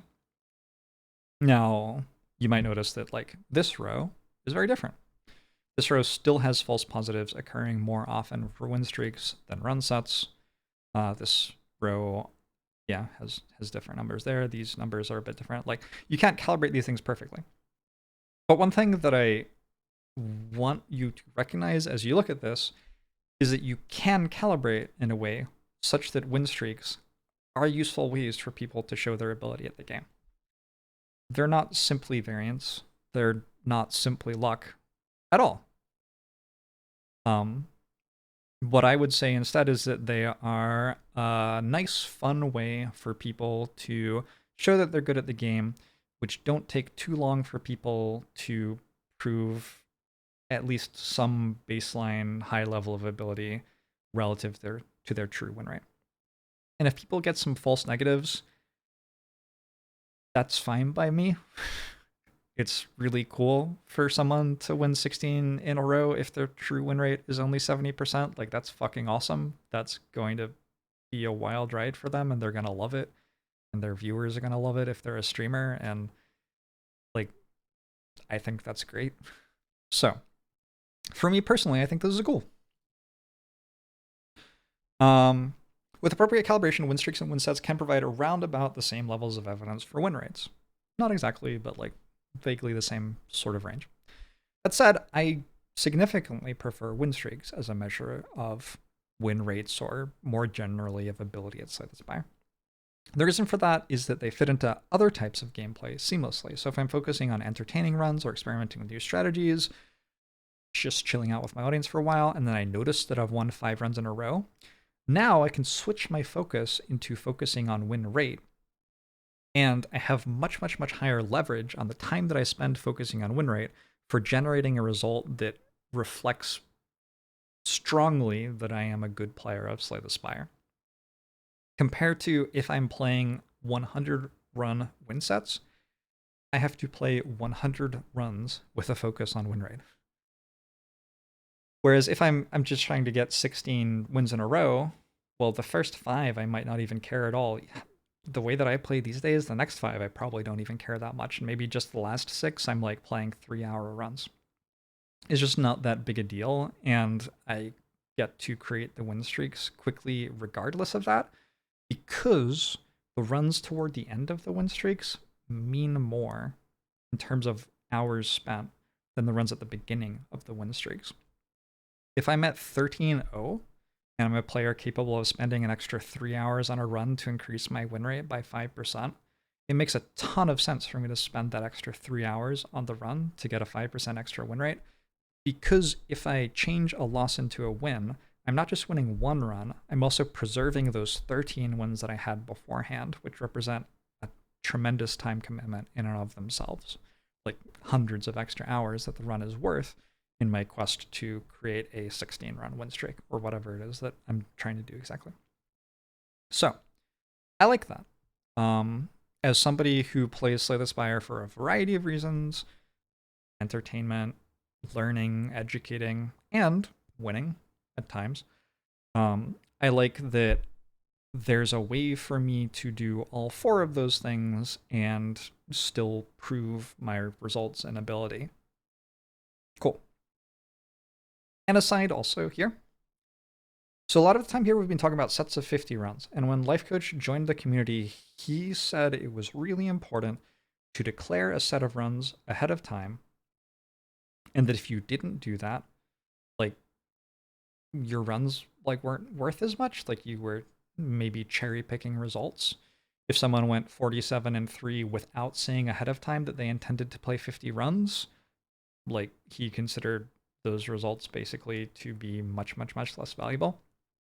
And it is true that those results are somewhat easier to arrive at. It's somewhat easier to go 47-3 if you don't declare ahead of time when you want to do it.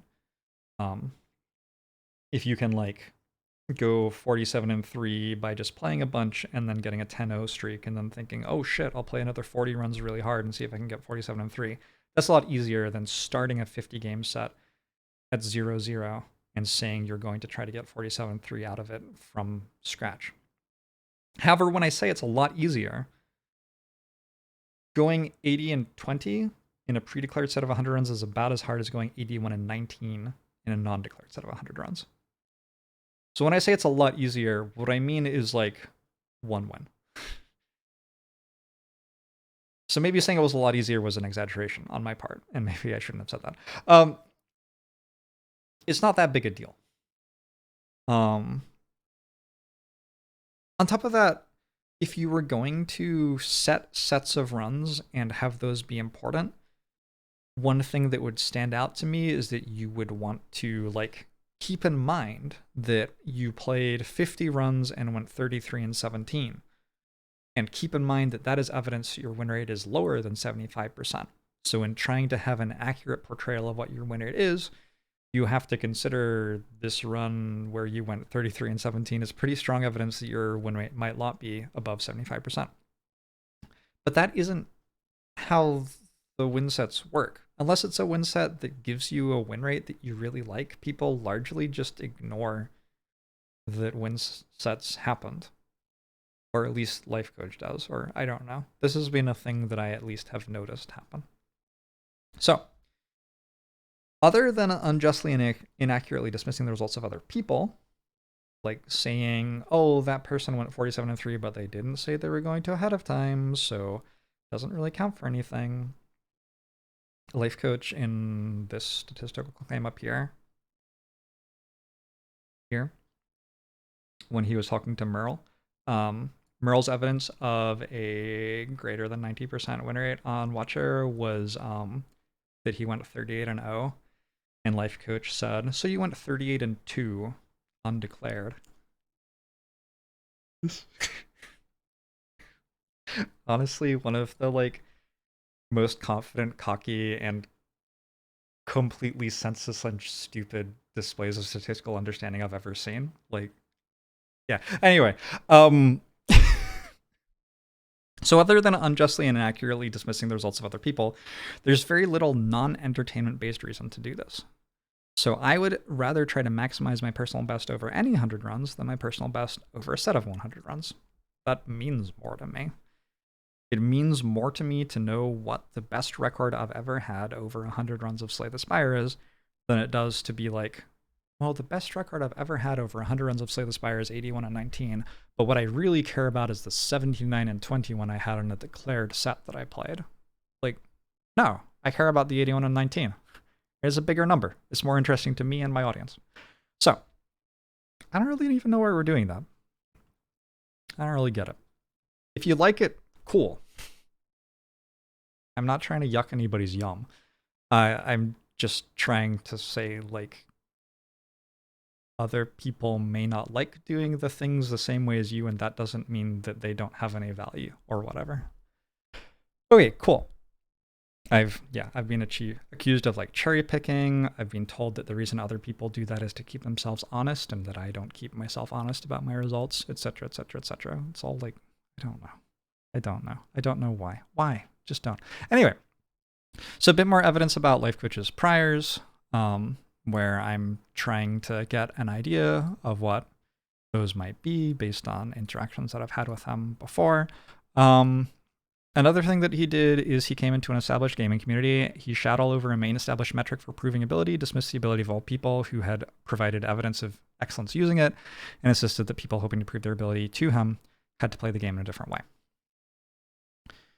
Which is a really weird thing to do. I don't know. But with all of this evidence that I have about like how he's thinking about things and shit, my opinion of what his priors probably are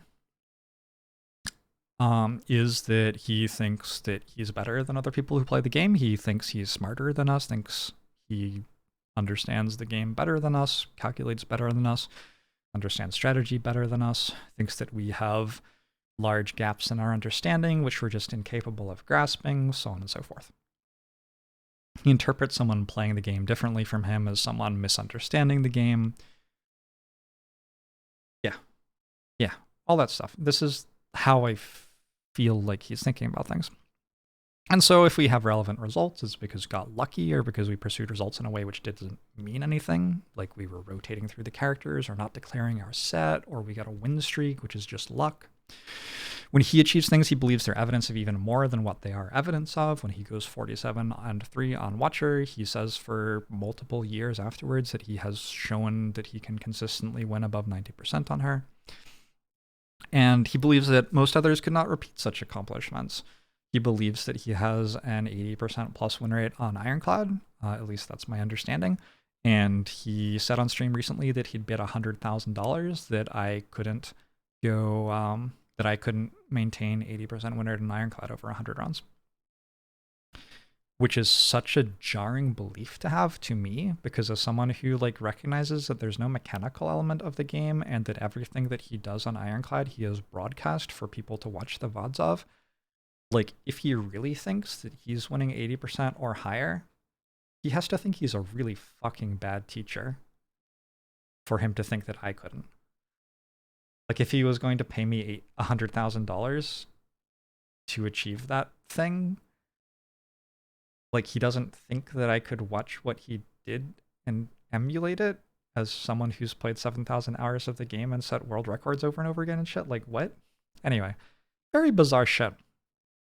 Yeah, and when others achieve things, he thinks they got lucky. So let's look at two different ways. Sorry, this is a lot of text. Let's look at two different ways of applying prior beliefs to new evidence. We've talked about how I think about prior beliefs in Slay the Spire, and we've talked about how Life Coach perhaps thinks about prior beliefs in Slay the Spire, based on my experience with him. So over the course of 2022, a number of win streaks and win sets have been played. Life Coach went 81-19 on Ironclad, incredibly good. Zeknar went 82-18 on Silent, again, incredibly good. I went 81-19 rotating. I would say pretty good. Merle won 38 in a row on Watcher. Very, very cool. To my knowledge, no one's come within 10 of that. Baylor run 20 in a row rotating. Look very, very, very good. I had a hunch that we'd probably hit 20 in a row rotating this year, and Baylor did it. Congratulations, Baylor. Like, really cool to see that happen. The game continues to have a number of different players achieve incredibly impressive things, which no one has achieved before.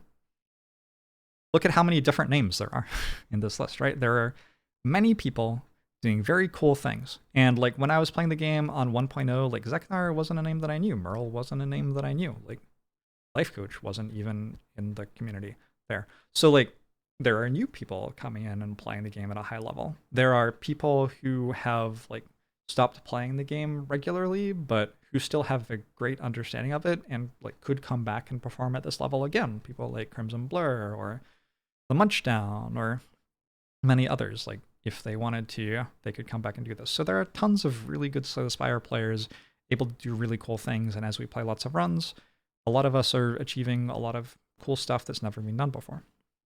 When I apply my prior beliefs to this evidence, I see it as evidence that we are improving at Slay the Spire together and that many great players are playing lots of runs of Slay the Spire, allowing us to sometimes achieve improbable things.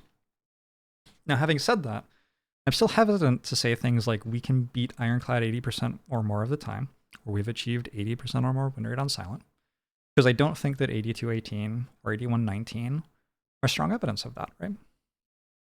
We've looked at that already. Like, just not strong evidence. If you had let's say a 79% win rate on a character, and you went 81 and 19, like 36% of the time, you're going to go 81 and 19 or better. So I think that is vanishingly small evidence that we're actually winning more than 80% of the time. What I'm looking for evidence that we're winning more than 80% of the time is the top of the distribution for players who are winning 80% of the time. So, for example, if you are winning 80% of the time, 2.5% of the time you'll get 88 and 12 or better in a set of 100 runs. 2.5% of the time. So I think that at some point we're going to see that. That's what I'm personally waiting for. Sorry, that wasn't cropped very well, but I'm doing my best. Yeah, and I'm even hesitant to say that we can win more than 75% of the time on those characters, because I know that while many great Slay the Spire players are playing hundreds or thousands of Ironclad runs or Silent runs or whatever, sometimes one of us will get lucky and get an outsized result. I think the same about my results.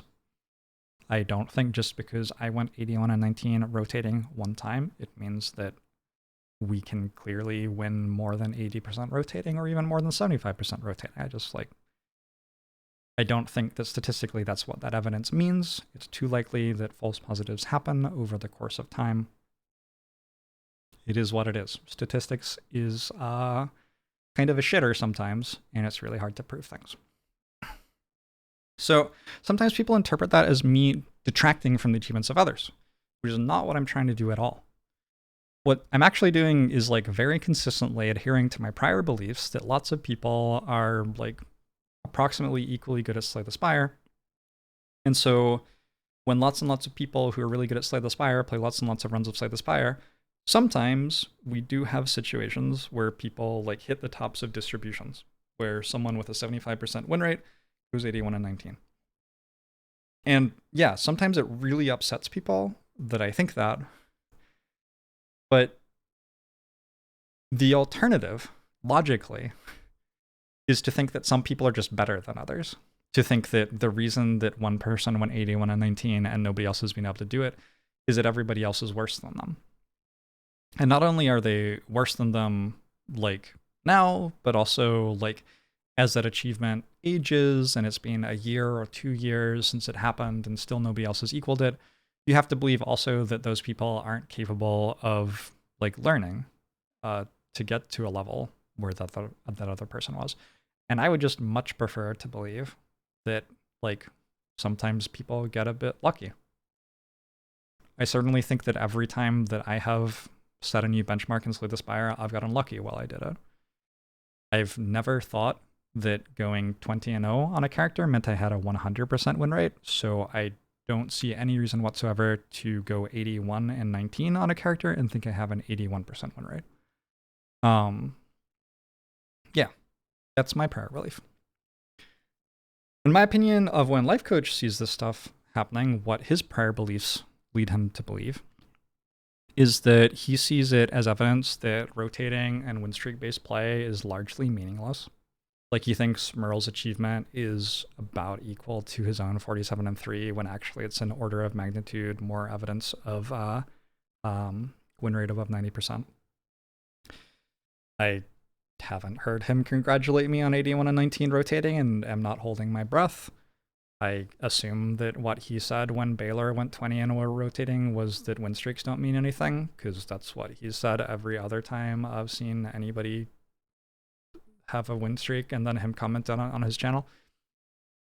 Maybe he's turned to other Leaf and doesn't say this stuff anymore. Good for him. I don't know. I think he probably sees it as evidence that Zeknar is quite good on Silent, and that he personally could do better than Zeknar on Silent if he focused on Silent for a while. And yeah, he thinks that he wins 80% plus on Ironclad, and that it's impossible for other players to do that to a point where he'd just casually bet $100,000 that other people can't do that. So, statistics. It's a weird thing. Prior beliefs, they're weird things. I would generally say the big lesson from all of this is, okay, so one, I don't think we're actually doing statistics well enough for our statistics to mean much of anything. I just don't. I think that it's cool to say Baylor won 20 in a row, and to acknowledge that that is the first time anyone's ever done that rotating on Ascension 20 with Heart, and to think that that's a really cool thing.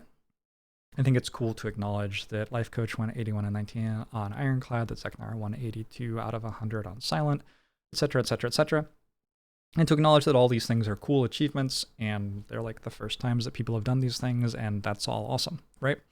But I don't think that we're actually, as a community, at a level of statistical literacy and understanding such that we are sensibly inferring reasonable things about win rate, which, as I mentioned earlier, is like this imagined thing that we're making up using our sets of data, which, as I mentioned earlier, aren't sufficient for inference in a binomial setting.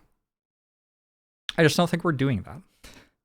So I think that mostly our usage of statistics as a community is about enforcing our prior beliefs and our narratives about like who's good at the game and who isn't as good as the game. Who is the person who's pushing the envelope on Silent in a way that nobody else could right now? And who's the person who's doing this other thing? And who's the person who's doing this other thing?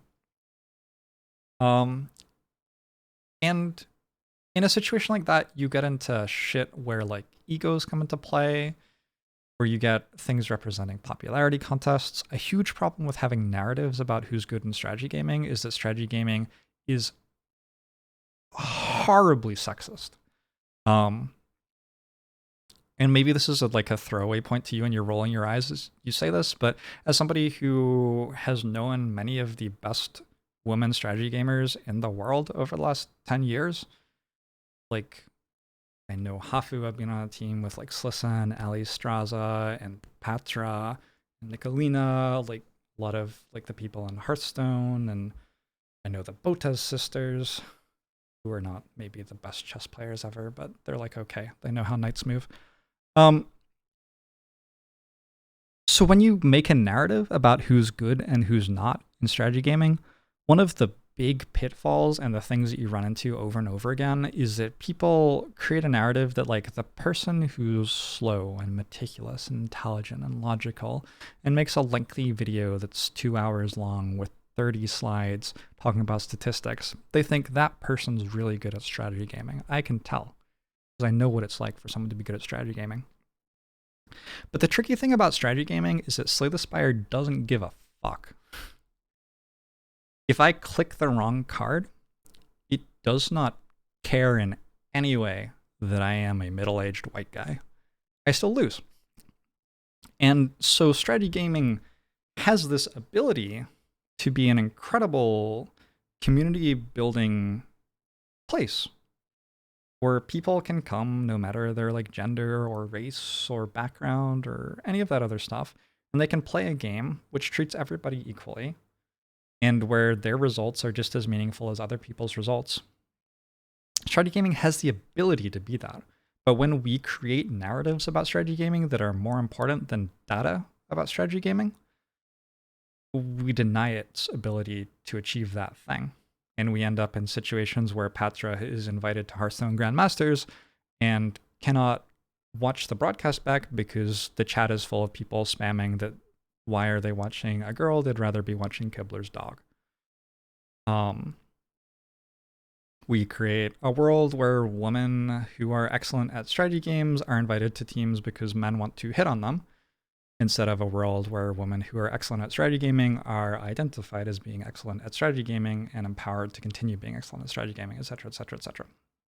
So it might be weird to you that you're just like sitting at home and being like, oh, I really think this person's great at strategy games. I really like him. I'm gonna guess pronouns there. So I think that he's the best.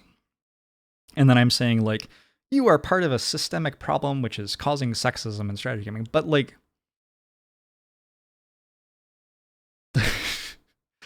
I've been living this life for a long time now. And that is one of the things that is causing sexism in strategy gaming.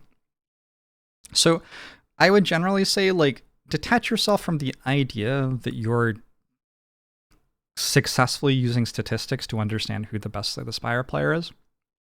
Detach yourself from the idea that you can create narratives by watching people play, which intuitively tell you the truth about who is better than other people, such that you can identify that Jorbs is the best Slay the Spire player because he does this thing, or Zeknar is the best Slay the Spire player, or the best silent player because he does this thing.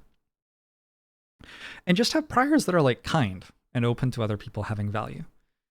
Just be like, lots of people are really good at Slay the Spire. This is a complex strategy game where we're not competing against each other and we're all trying to do well in it.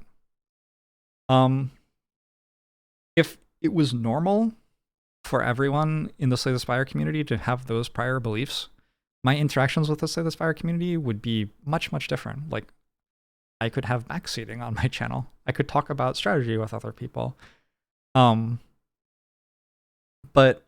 that isn't the prior beliefs that people have. In fact, the prior beliefs that a lot of people have are like more resemblant of, I, the viewer who has played 200 hours of Slay the Spire, know better than this streamer who has played thousands of hours of the game and beaten it on the highest difficulty and holds world records for streaks and win rates over time, etc., etc. I'm going to tell the streamer that they're wrong, and then when they try to explain why they believe that what they did was right, I'm going to argue that a different streamer says that they're wrong, and continue to ignore what they've said. And yeah, it's really fucking exhausting to run into those priors. Like, let me tell you. So, yeah, when you do have like strategic disagreements with other people, respect that the game's really complicated, that there are a variety of strategies that are capable of achieving comparable results because the game is very well balanced, and also because humans are very bad at maximizing strategies. So different strategies will lead to different levels of proclivity for mistakes. And yeah, I think that my beliefs about Slay the Spire do fail to allow me to recognize that one Slay the Spire player is truly better than everyone else at the game sometimes. I think that that's probably true. I think that there have probably be times in the world where like someone has legitimately been better than everybody else on Ironclad, and I haven't personally thought that there's that much evidence that that's true. And I guess that's like sort of an injustice to that person who, for a while at least, was better than everyone else in the world on Ironclad. But I don't think it's like a huge injustice, really.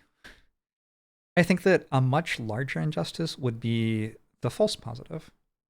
Me choosing to believe that someone was better than everyone else in the world at Ironclad when it was wrong. And I've been in a situation in my career as a Slay the Spire player multiple times where I could have chosen to believe that false positive about myself. Hell, maybe it was even a true positive. Maybe there were times when I was the best Ironclad player or defect player or silent player in the world, or the best rotating player in the world. But I have consistently, over and over again, chosen not to believe that about myself or about others, because I think it's very important not to believe that, to not try to structure a narrative where you or someone else is better, r/is better than everyone else at the game. Just because, like, it doesn't do much that's good if you're right, and it really sucks if you're wrong. So, that's my belief about priors. I don't think it's necessarily wrong to think that you're better than others at something. Certainly as a strategy gamer, it's understandable for you to have ego attached to the strategy that you like for a game, and for some people, a necessity for their ego might be to believe that that strategy is better than everybody else's.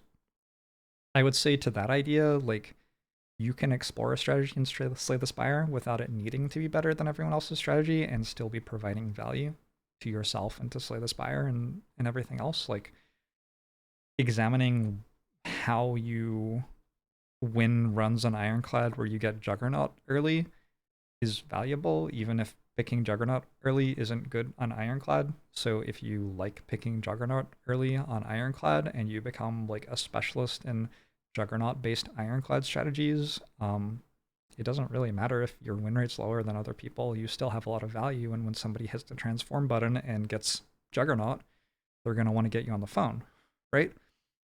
So, yeah, yeah, you don't need to be better than other people, and other people don't need to be better than other people, and we don't need to create narratives about some people being better than others and some people not being so good.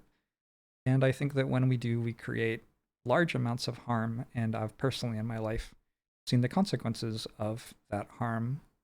I've seen people with anxiety disorders because of it. I've seen people struggling to enjoy games because of it and leaving communities because of it. People who should be enjoying strategy gaming for their entire lives, who have incredible talent, incredible passion for games, and they're just not getting to. So